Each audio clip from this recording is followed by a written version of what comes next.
আসসালামু আলাইকুম প্রিয় ভিউয়ার্স, মাছ চাষ অভিজ্ঞতা শেয়ার করতে আবার আপনাদের মাঝে নতুন একটি আকর্ষণীয় মাছের ভিডিও নিয়ে হাজির হলাম। আজকে আমি আলোচনা করব আপনারা কিভাবে গুলশা মাছ চাষ করে অধিক টাকা আয় করবেন সেই সম্পর্কে আজকে আমি বিস্তারিত আলোচনা করব। তার আগে বলে নিচ্ছি, আপনি যদি আমার চ্যানেলে নতুন হয়ে থাকেন এখনই সাবস্ক্রাইব করে নেন এবং পাশে থাকা বেল আইকনটি প্রেস করে নেন। আর যারা অলরেডি সাবস্ক্রাইব করে দিয়েছেন তারা লাইক বাটনে লাইক দিয়ে ভিডিওটি শেষ পর্যন্ত দেখবেন।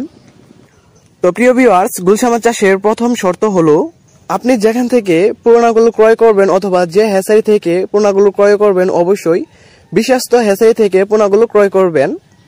কারণ আপনি যে গুলশা মাছের পোনাগুলো আনবেন অবশ্যই এই মাছগুলোর বুট যদি বড় হয়ে থাকে, অর্থাৎ যে মাছ থেকে এই মাছগুলো ব্রিডিং করা হবে সেই মাছগুলো যদি বড় হয়ে থাকে তাহলে অবশ্যই 4 থেকে 5 মাসে মোটামুটি একটা গড় চলে আসবে।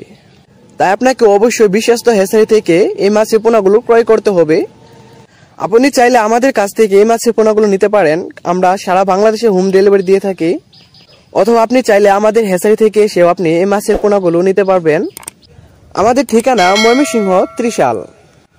ভিউয়ার্স, আপনি গুলশা মাছ চাষ করার আগে অবশ্যই আপনাকে ভালোভাবে পুকুর প্রস্তুত করতে হবে। পুকুর প্রস্তুত বলতে আপনি এমন জায়গায় পুকুর সিলেকশন করতে হবে যেখানে পুকুরের পাড়ে কোনো বড় গাছপালা থাকবে না, পুকুরে পর্যাপ্ত পরিমাণ রোদ থাকবে এমন স্থানে আপনাকে পুকুর সিলেকশন করতে হবে। আর যদি পুকুরের পাড়ে বড় গাছপালা থেকে থাকে অবশ্যই সেগুলো ছাঁটাই করে দিতে হবে। কারণ গাছের পাতা পুকুরে পড়লে আপনার পুকুরে গ্যাস হয়ে যেতে পারে, যার ফলে মাছে রোগ দেখা দিতে পারে, মাছের শরীরে ঘা হয়ে যেতে পারে, এতে মাছ মারা যেতে পারে। তো অবশ্যই আপনাকে পুকুর সিলেকশন করার আগে এই বিষয়টি অবশ্যই লক্ষ্য রাখতে হবে। আর পুকুরটি যদি পুরাতন হয়ে থাকে তাহলে অবশ্যই পুকুরটি প্রথমে ভালোভাবে সেচ দিয়ে পুকুরটি শুকিয়ে নিতে হবে। শুকানোর পর পুকুরটির চারপাশে পরিষ্কার করে নিতে হবে। তারপর প্রতি শতকে আপনাকে 1 কেজি হারে চুন প্রয়োগ করতে হবে।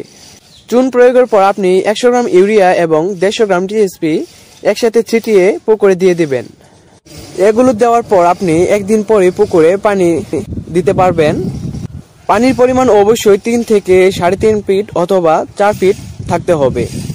পানি একটু বেশি হলে মাছ দৌড়াদৌড়ি করতে পারে। আর পানি দেওয়ার 3 দিন পরে আপনি পুকুরে পোনা মজুত করতে পারবেন। ইতিমধ্যে আপনি স্ক্রিনে যে মাছগুলো দেখতে পাচ্ছেন এগুলো আপনার 1000 থেকে 1200 কেজি অথবা 1500 কেজি।